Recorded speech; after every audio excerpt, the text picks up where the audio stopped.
अस्सलाम वालेकुम गाइस, उम्मीद है आप सब खैर और आफियत से होंगे। आज का जो मेरा रिव्यू है वो जैसी आपकी मर्ज़ी एपिसोड नंबर 9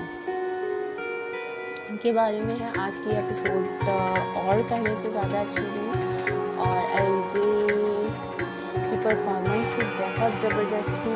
शैरी और नताशा उसकी बहन, उसकी परफॉर्मेंस दोनों की वही साइको अपनी हरकतों से बाज ना आए वो इस एपिसोड में भी। ख़ास तौर पर नताशा को मैं यहाँ कोट करूँगी। अलीज़े की जो मॉम है वो उसको बहुत ज़्यादा फोर्स करती हैं, समझाने की कोशिश करती हैं कि शादी के बाद जो लड़की का घर होता है वो शौहर का ही होता है। मायका एक आर्जी ठिकाना है, पर मैं इस बात से एग्री नहीं करती। अगर शौहर शैली जैसा पागल साइको हो तो आपको अपनी बेटी को सपोर्ट करना चाहिए। लेकिन मसला ये है कि बहुत सारे पेरेंट्स इस बात को नहीं समझते। खैर अलीज़े उस वक्त शैरी के साथ तो नहीं जाती है, लेकिन उसे शैरी के वालिद मलिक साहब खुद कॉल करते हैं और कहते हैं कि बेटा तुम मेरी बिल्कुल बेटियों की तरह हो और मुझे नताशा से ज़्यादा अजीज़ हो, और मेरी बेटी की शादी हो जाए तो मुझे भी चैन आ जाएगा, पर इसलिए तुम्हें मैं लेने आ रहा हूँ। नताशा अच्छी बहू की तरह, अच्छी लड़कियों की तरह, एक वेल मैनर्ड पर्सन की तरह उनकी बात मानती है और घर वापस आ जाती है। घर से वापस आने पर शैरी को कन्विंस करता है कि ये वाह, कहती है कि मैं यहाँ खुद नहीं आई हूँ, मुझे अंकल लेकर आए हैं और मुझे कहने कर आए हैं। उसके बाद नताशा की जो सास है वो उसको शॉपिंग पे लेकर जाती है, अलीज़े के साथ वो शॉपिंग करके आते हैं नताशा के लिए। और नताशा अपनी सास से कहती है कि जैसे सब उसकी मुट्ठी में है इसी तरह से आप भी उसकी मुट्ठी में ही हैं। तो नताशा की सास को ये बात बिल्कुल अच्छी नहीं लगती और वो समझ गई हैं कि नताशा जो है वो पागल और साइको है। अजीब पागल और साइको जैसी हरकतें करती है और शैरी जो है वो उसको अलीज़े को लेकर दुबई चला जाता है। वहाँ जाकर भी उसका जो कॉम्प्लेक्स है वो ख़त्म नहीं होता। अपनी बीवी से कोई इतना जेलस हो सकता है? मैं नहीं मानती। इस बंदे को वाकई में साइको ही है कि जो अपनी बीवी से इस कदर जेलस हो रहा है।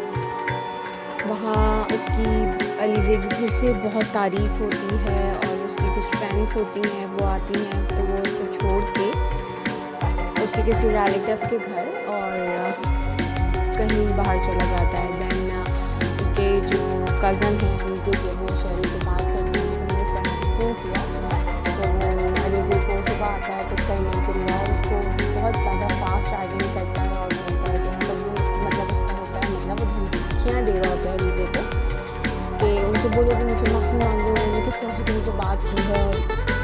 और वो बेचारी कंफ्यूज होकर उन्हें कॉल करती है और उनसे बोलती है कि आप प्लीज़ माफ़ी मांगिए इनसे, ये मेरे हस्बैंड हैं। और वो उस वक्त उससे माफ़ी मांग लेते हैं तो वो अलीज़े को कहते हैं कि हमारे बीच सारे रिश्ते सब खत्म हो जाएंगे। वो बेचारी उस वक्त इतना फोर्स और डिप्रेस होती है कि वो उस वक्त कुछ नहीं कह पाती, बस वो ये कहती है कि आप माफ़ी मांगो। शैरी जो है वो खुद पसंद इंसान है, वो सिर्फ अपने एक ड्रामे में जो कैरेक्टर है वो सिर्फ पसंद है। और अगर उसकी बीवी की भी कोई तारीफ़ करता है वो सिर्फ चाहता है कि जहाँ जाए बस उसकी तारीफ़ हो, उसकी ही रातों से उसकी ही मतलब उसकी पर्सनालिटी से उसकी बीवी की ही तारीफ़ हो। लेकिन वो ये चीज़ थोड़ा सा भूल गया है कि उसने पढ़ी लिखी और एक सेल्फ मेड लड़की से शादी की है जिसकी अपनी एक पर्सनालिटी है, अपने कुछ ख़यालात हैं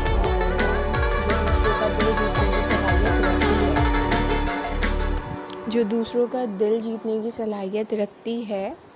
उसकी अपनी एक पर्सनालिटी है, उसके अपने कुछ ख्वाब हैं, अपने कुछ व्यूज़ हैं, अपने अच्छे बुरे की राय अपने लिए वो खुद ज़्यादा बेटर समझती है। लेकिन शैरी इस चीज़ को बिल्कुल नहीं पसंद करता कि लोग उसको उसकी ही मतलब उसको अलीज़े को उसकी अपनी पर्सनालिटी की वजह से पसंद करते हैं। ये चीज़ शहरी को बहुत बुरी लग रही है और नताशा को शहरी से ज़्यादा बुरी लग रही है। जो नेगेटिव पॉइंट शहरी नहीं कैच कर पाता, वो नेगेटिव पॉइंट जो है वो नताशा उसको कैच करके देती है और शहरी के दिमाग में बिठा देती है। और शहरी के दिमाग में उसने ये चीज़ बिठा दी है कि तुमसे ज़्यादा तुम्हारी वैल्यू जो है वो तुम्हारी बीवी की वैल्यू है, तुम्हारी कोई वैल्यू नहीं है लोगों की नज़रों में। Thank you. अगर आप लोगों ने आज की वीडियो देखी, आज की एपिसोड देखी, मुझे कमेंट बॉक्स में ज़रूर कमेंट करके बताइएगा कि शहरी वाकई कॉम्प्लेक्स का शिकार है या मुझे इस ड्रामे में लग रहा। साइको तो वो है, लेकिन साइको के साथ कॉम्प्लेक्स का भी शिकार हो रहा है। अपनी ही वीडियो से वीडियो पसंद आए तो लाइक, शेयर और चैनल को सब्सक्राइब जरूर कीजिएगा। Thank you.